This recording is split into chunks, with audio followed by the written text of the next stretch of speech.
The oak and the reed, the power of flexibility. The timeless conflict in nature. The oak and the reed is one of Aesop's most famous fables, addressing the powerful opposition between rigidity and flexible resilience, demonstrated by two species of plants in nature. Through this imagery, the story conveys a profound message about how human beings should approach the challenges and adversities of life. The proud giant and the frail cluster. Next to the riverbank in a dense forest, leaning against a quiet, ancient communal house, stood a centuries-old oak tree, immense and majestic, with a solid trunk, lush foliage, and deep-seated roots. The oak was exceedingly proud of its strength and imposing presence, yet it harbored a silent boredom due to having no worthy rival for conversation. Below the oak's vast canopy was a frail, delicate cluster of reeds. These reeds had thin, weak bodies, were easily swayed, and bent with every gentle breeze that passed. When the strong scorns the weak, one day a gentle breeze wafted through. The oak stood straight, only its leaves rustling slightly, while the reeds bowed low, like drawn bows. The oak looked down at the cluster of reeds with contempt and haughtily spoke, "Pity the weak reeds. Why do you possess no strength at all? It takes but a slight breeze for you to tragically grovel to the ground. Look at me. I stand firm and steadfast.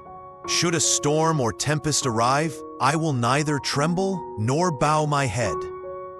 The profound reply, "Is strength a shackle?" The cluster of reeds listened to the mockery humbly. The reeds softly rustled like a gentle sigh in the wind. Moments later, one reed from the cluster quietly replied, "O great oak, we know well our frailty and your might. But allow us to say, you are truly majestic, yet your strength is a shackle. This very suppleness and ease of bending are our means of survival. We bow before the wind so as not to confront its power directly. We yield, and through yielding we avoid breaking. Only this yielding will save us from the scythe of the storm god." The oak merely laughed aloud, contemptuously shaking its branches, paying no mind to the fragile warning. It still believed in its own toughness and invincibility. The test. The storm, the tragic soliloquy, and the downfall. A few days later, a great storm suddenly swept over the forest. The wind howled furiously, and rain poured down relentlessly. Powerful gusts blew with terrifying force. The oak tried to withstand the storm with all its might. It braced itself, its stiff branches unyielding, refusing to submit or bow even slightly. It wanted to prove the resilience of a giant. However, the force of nature exceeded its endurance.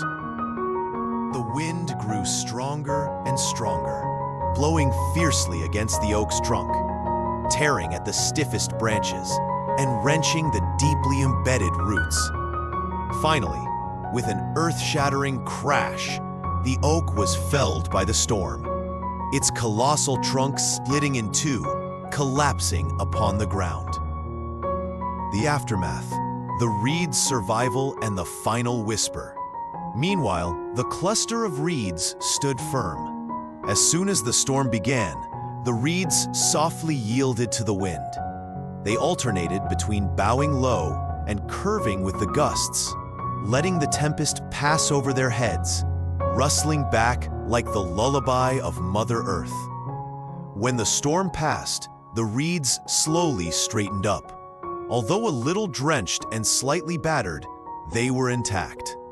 Seeing the sight, the fallen oak suddenly realized the expensive lesson and whispered a final word. "Keep being supple, little reeds," though it was already too late. The valuable lesson and philosophy of flexibility. The fable of the oak and the reed imparts several gentle yet profound lessons.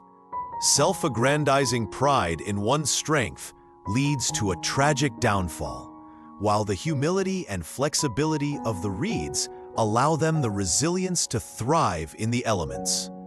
This reminds us to always maintain a humble attitude, listening and learning from our surroundings. Furthermore, in an ever-changing world, flexibility and adaptability are the keys to sustainable survival and growth. We must employ wisdom to choose the moments to be firm and the moments to be pliant, understanding the way of the wind to make suitable decisions, thereby preserving energy, overcoming crises, and ensuring that our strength does not become useless due to a lack of agility.